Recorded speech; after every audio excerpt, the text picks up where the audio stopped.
You know how we're always talking about aging and how it changes us? Well, guess what? It's not just us humans. Even animals experience shifts in their social lives as they get older. That's interesting. Yeah. Today, we are taking a deep dive into some long-term animal studies. Oh, cool. Yeah, to see what we can learn from these animals. Awesome. Sounds fascinating. It is. And, these studies, they offer a unique perspective on aging, right? Absolutely. Especially because they've tracked these animals for decades. Decades, really? Yeah, we're talking about the red deer of Rum Island in Scotland, Okay. the Soay sheep on Hirta, Okay. and the rhesus macaques of Cayo Santiago near Puerto Rico. Wow. Okay, so what kind of changes are we talking about here? Like, what's the scoop?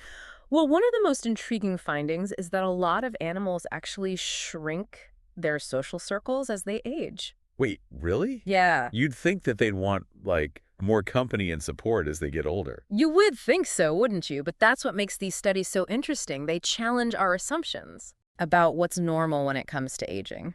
Okay, I am definitely hooked. Let's start with the red deer of Rum. Now, this study's been going on for over 50 years, right? Since 1974, to be exact. Wow. Yeah, making it one of the longest-running animal studies in the world. That's wild. And it's given us incredible insights into how these deer, navigate their social world throughout their entire lives. So what have they found out about how these deer socialize as they get older? Well, one of the key findings is that the older female deer, the hinds, start spending more time alone or in much smaller groups. Oh, okay. Is that because they've lost their friends over time? Well, it's not as straightforward as that. Researchers have actually found that the deer who have recently lost a companion, they tend to socialize more, Oh, not less. interesting. At least for a little while. Huh. That's counterintuitive. It is, isn't it? So what's going on then? Why are they becoming more solitary? Well, the clue seems to lie in something the researchers are calling shrinking home ranges. Basically, by tracking individual deer over their lifetimes, what they discovered is that as the deer age, the area that they roam around in gets smaller and smaller. Okay, And so this naturally means that they're having fewer encounters with other deer. gotcha. So maybe they're just slowing down and sticking to their favorite spots as they get older? Yeah, there could be an element of that, but the researchers found something even more interesting. The center of their home range, it actually shifts as they age. Okay. Plus, these older deer, they often end up in areas with taller, less nutritious vegetation. Okay, so it's not just about familiarity then. So why would they pick these less desirable spots? What's the reason? Well, there are a few theories floating around. One is that it might have to do with competition from the younger, stronger deer who might be kind of pushing them out of the prime grazing areas. That makes sense. But it could also just be a matter of preference. Maybe that longer grass is just a little bit easier to graze, especially as their teeth wear down. Oh, okay. Or, maybe it offers just better cover from predators. Who knows? That's interesting. So even in the deer world, there's a little bit of this, youth takes over kind of thing happening. There might be, but we can't forget about parasites. Right. You know the old saying, deer shit where they eat? Oh, here we go, getting down to it. Well, you see, gastrointestinal worms, they're a big problem for these deer on Rum. And while they don't get infected through direct contact, being in the same area increases the risk of ingesting those worm eggs or larvae. Right. Yeah, I see where you're going with this. So older deer might think twice about venturing into a crowded area, even if it means missing out on some gossip. Exactly. They're balancing, the benefits of social interaction with the potential risks to their health. Oh, interesting. So they're prioritizing quality over quantity, just like we humans sometimes do as we get older. Okay, this is making me think about our own social circles and how they change over time. Yeah, it's a natural progression, right? And it's not necessarily a bad thing. But let's shift gears a little bit. Let's go from deer to sheep. Okay. What happens when an animal's immune system starts to decline as it gets older? Okay, so from those graceful deer to some woolly sheep now, what can the Soay sheep on Hirta Island teach us about getting older? Well, this Soy sheep project, it's been going on since 1985. Yeah. And just like that deer study, it's a long-term project, which is great because it gives us so much data to work with. One of the coolest things about it is that they actually take blood samples from these sheep every single year. Annual blood work for sheep, that's commitment. So what have they learned from all of these blood tests? Well, one of the things they've discovered is that as the sheep age, their antibody levels actually decline. Okay. And get that this decline in antibody levels is correlated with a higher risk of dying during tough winters. Oh, so basically a weaker immune system makes them more vulnerable, especially in harsh conditions. That makes sense. But does it mean those lower antibody levels are like directly causing this higher mortality? Well, that's the big question, isn't it? It's definitely a correlation, but it doesn't necessarily mean it's a direct cause and effect relationship. There could be other factors at play, but what it does do is it raises some really interesting questions about the relationship between aging, immunity, and you guessed it, social behavior. I see where you're going with this. Yeah. So could it be that these older sheep reduce their social contact to minimize their exposure to pathogens? You got it. It's like they were social distancing before it was cool, right? Right. Yeah. But hold on, you mentioned this selection shadow thing earlier. What does that have to do with our aging sheep? Good point. The selection shadow concept basically suggests that natural selection kind of weakens later in life. Okay. Once an animal is reproduced and raised their young, there's less evolutionary pressure to stay healthy and all that. Right. So some changes we see in older animals, they might not be specific adaptations for old age. They might just be more general responses to just not feeling well. Oh, okay. So maybe some of these behavioral changes we're seeing in older animals, like that withdrawing from social interaction, could be because they're just not feeling their best. It's not a conscious strategy, but just a natural response. Exactly. This makes me think about us humans, too. Yeah. Like when we're sick, we tend to isolate ourselves, right? Yeah. It's a common behavior across species. Kids are. And it just shows how important it is to consider that big picture. We're talking genetics, environment, behavior, even evolutionary history. It's all connected. It's complicated. It is. So we've got deer maybe avoiding those parasites, and sheep possibly reacting to a declining immune system. I'm really curious now to hear about the macaques. Now their social structure seems a lot more complex, right? Oh, absolutely. Macaques live in these highly structured societies with intricate hierarchies and social dynamics. So let's head on over to Cayo Santiago now and see how aging unfolds in this complex social setting. All right, lead the way. Yeah. I'm ready to dive into the world monkey business. All right. So picture this. Cayo Santiago, it's this small island near Puerto Rico. Okay. Absolutely teeming with rhesus macaques.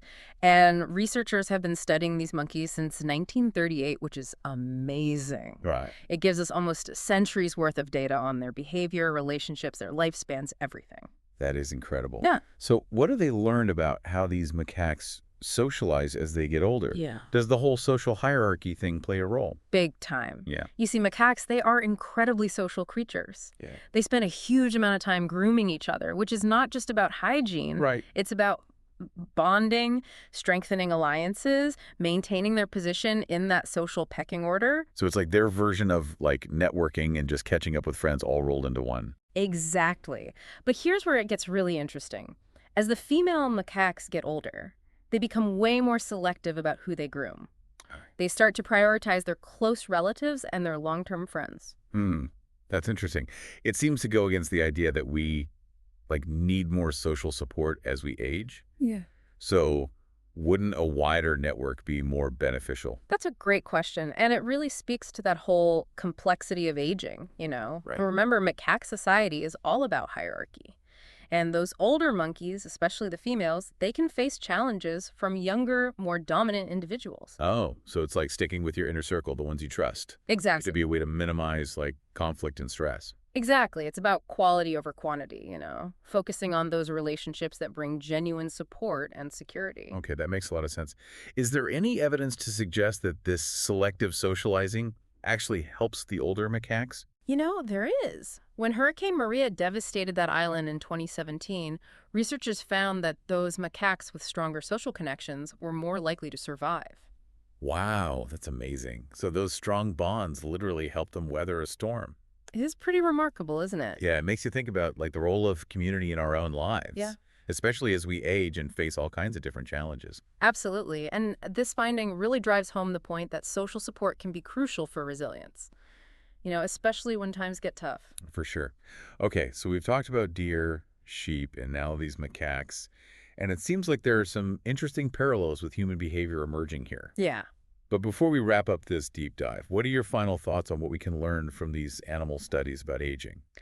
Well, it's definitely tempting to draw those direct parallels between animal behavior and human behavior. Yeah. But we got to be careful, We are different species with our own unique, complex set of circumstances. Right. We can't just assume that because those older monkeys choose to hang out in smaller groups, that that's what humans should be doing too, right? Right. Every species has their own, social structure and their own ways of adapting to age. Exactly. However, what these studies do offer us is a really cool glimpse into those different aging experiences across the animal kingdom. Yeah. And you know what? They actually challenge our assumptions about what's normal, what's Mhm. expected as we get older. It really highlights that individual variation. It's like saying, hey, there's no right or wrong way to age. It's about finding what works for you. I like that. That's a great way to put it. And I would add to that, we can learn a lot from observing how other species handle those challenges of aging. Yeah. It can really broaden our perspectives and inspire us to find new approaches to research and care. I love that. Yeah. So it's about embracing that curiosity, staying open-minded, and recognizing that there's still so much we don't know about aging Oh, absolutely. in both animals and ourselves. There is. Well, this has been a truly eye-opening deep dive. We've explored how aging shapes social behavior in all these different animals, uncovered some interesting parallels with our own lives. What's the one thing you hope our listener takes away from today's conversation? I would say the most important thing is to just stay curious. Don't stop asking questions about aging, about social connections, about what it means to live a good life. And, don't be afraid to challenge those assumptions. The more we learn, the better equipped we are to navigate this whole aging thing, Yeah. both for ourselves and the people we care about. That's a perfect note to end on. Stay curious, keep learning, and remember aging is a journey, not a destination. Thanks for joining us on this deep dive. I'm still thinking about those macaques and how their social standing seem to, affect their survival even in old age. It makes me wonder, are there similar patterns in human society? It's a good question, and I think one worth exploring. We already know that things like socioeconomic factors play a huge role in how long and how well humans live. Yeah, access to healthcare, resources, even just a sense of community, that all seem to tie in. Exactly. People who have those advantages tend to live longer, healthier lives. And when we think back to those macaques that got through the hurricane, the ones with strong social connections, it really underlines that idea that it's not just about the years we rack up, but the quality of those years. And those social connections, they seem to be such a vital part of that whole equation, whether you're a monkey or a human. Absolutely. But, Brent and Siracusa, the researchers behind a lot of these long-term animal studies, they point out something really important. We have to be careful about applying those animal findings directly to us humans.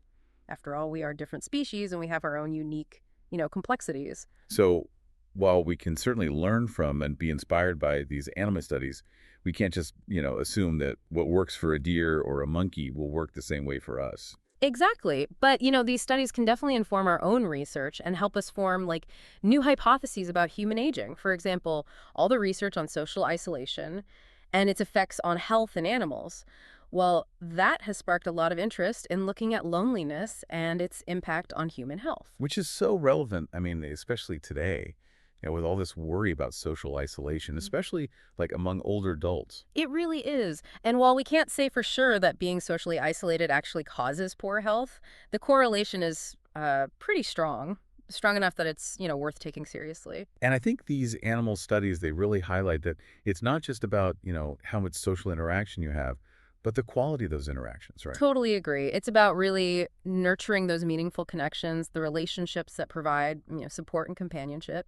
And it's also about understanding that what each person needs and prefers can be different. There's no one-size-fits-all approach to aging or, socializing. Yeah, finding that balance, Yeah. right? Engaging with others, but also, honoring your own need for space and solitude. Exactly. And that leads to a really important takeaway. Whether we're looking at deer, sheep, monkeys, or humans, we can't forget about the individual. Every single being, every single person has their own unique set of experiences, preferences, their own story. Well, this has been a truly fascinating deep dive. We've explored how aging affects social behavior in all sorts of animals, and even found some pretty thought-provoking parallels with our own lives. So as we wrap up, what's the one thing you hope our listeners walk away with today? I'd say the most important thing is to stay curious. Keep asking questions about aging, about those social connections, about what really makes for a fulfilling life. And don't shy away from questioning those old assumptions. The more we learn, the better we'll be able to handle all the ins and outs of aging for ourselves and for everyone we care about. That is a perfect note to end on. Stay curious, keep learning, and remember, aging, it's a journey, not a destination. Thanks for joining us on this deep dive.